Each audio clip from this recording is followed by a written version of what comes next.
چاروں نے ایک ساتھ پیچھے مڑ کر دیکھا اور دیکھتے ہی رہ گئے۔ آنے والا بڑا عجیب شخص تھا۔ وہ ایک درخت کی اور سے اچانک ہی باہر آیا تھا۔ جانے وہ اس درخت کے پیچھے کب سے کھڑا تھا۔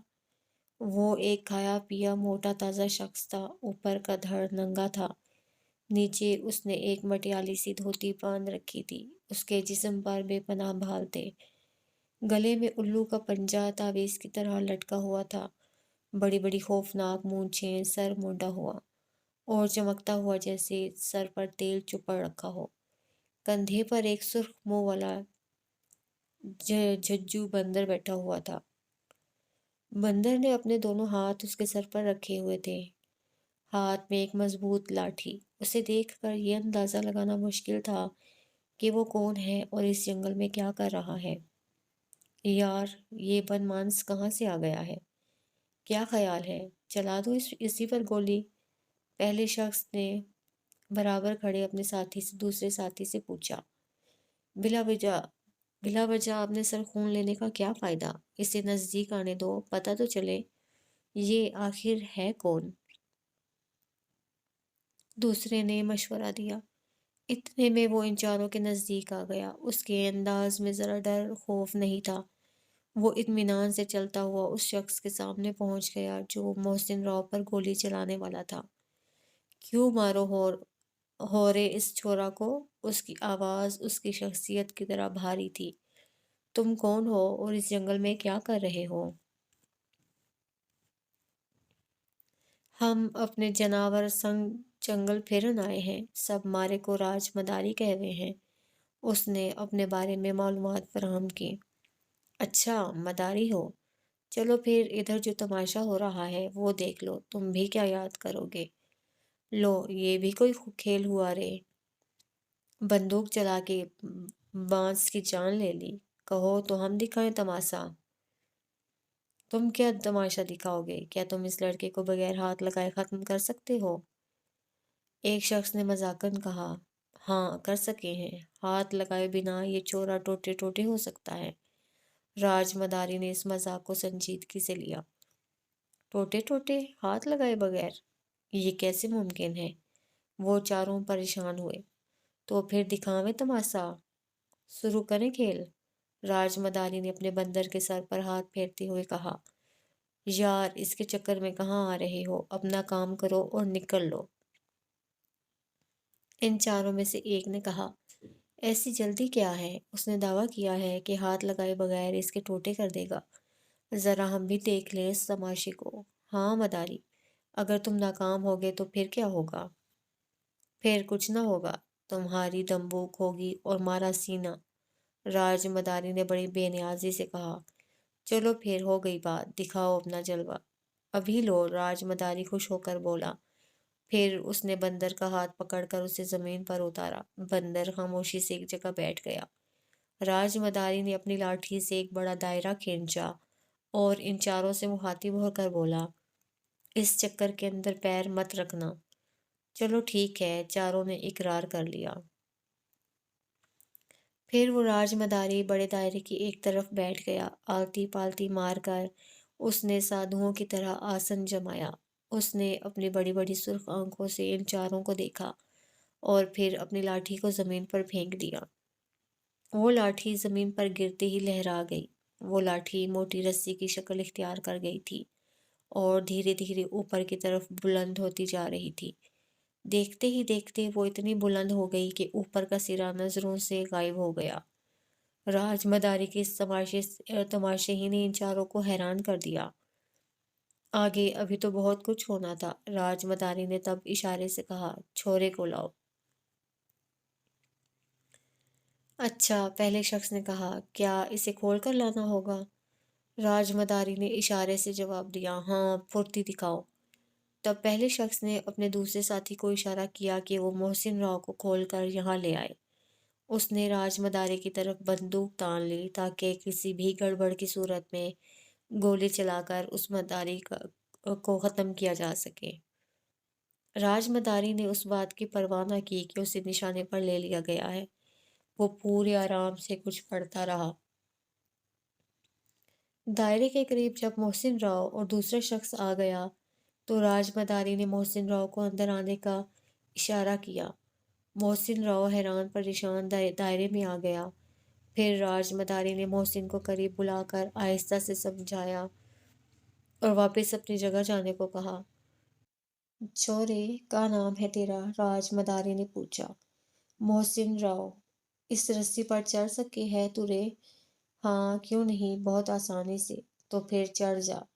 راج مداری، ایک بات یاد رکھنا، کوئی چالاکی دکھائی تو اپنی جان سے جاؤ گے، پہلے شخص نے بات کی۔ راج مداری نے اس کی بات سنی انسنی کر دی اور محسن راؤ سے مخاطب ہو کر بولا، چلو چھورے، رسی پکڑو اور اوپر چلو۔ محسن راؤ نے اپنے جوتے اتارے اور رسی پکڑ کر اوپر چڑھنے لگا۔ چلو اور اوپر اور اوپر، راج مداری ہدایت دے رہا تھا۔ محسن راؤ رسی پکڑ کر تیزی سے اوپر چڑھتا گیا، یہاں تک کہ وہ نظروں سے غائب ہو گیا۔ محسن، اوپر پہنچ گیا رے؟ ہاں، پہنچ گیا، اوپر سے آواز آئی، لیکن وہ دکھائی نہ دیا۔ وہ چاروں دم سادے رسی کے سرے کو دیکھ رہے تھے جس پر چڑھتے چڑھتے محسن اچانک غائب ہو گیا تھا۔ اپنی قمیض اتار کر نیچے پھینک، راج مداری نے حکم دیا۔ چند لمحوں بعد ایک قمیض اوپر سے لہراتی ہوئی زمین پر آ گری۔ یہ محسن راؤ کی ہی قمیض تھی۔ چل، اب بنیان بھی اتار۔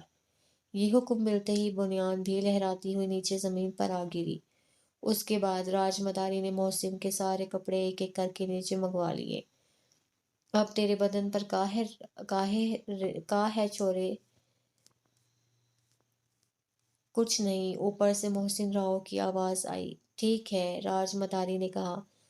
پھر وہ ان چاروں سے مخاطب ہو کر بولا، اب اصل تماشا شروع ہوئے ہے، ذرا حوصلے سے دیکھنا۔ اپنی دھوتی کا پٹ کھول کر اس میں لپٹا ہوا چاقو نکالا اور پھر دھوتی کس کر باندھ لی۔ 6 انچ لمبے پھل کر چمکدار چاقو کھول کر اس نے زمین پر رکھ دیا اور اپنے بندر کو اشارہ کیا۔ بندر چاقو منہ میں دبا کر رسی پر چڑھ گیا۔ واپس آیا تو اس کے منہ میں چاقو نہ تھا۔ وہ خاموشی سے راج مداری کے پاس بیٹھ گیا۔ راج مداری آنکھیں بند کر کے تیزی سے کچھ پڑھنے لگا۔ کچھ دیر کے بعد اس نے آنکھیں کھولیں تو اس کی آنکھوں میں خون اترا ہوا تھا۔ اس کی آنکھیں اس قدر خوفناک نظر آ رہی تھیں کہ ان چاروں میں سے ایک کی بھی ہمت نہ تھی کہ اس کی آنکھوں میں آنکھیں ڈال کر دیکھ سکے۔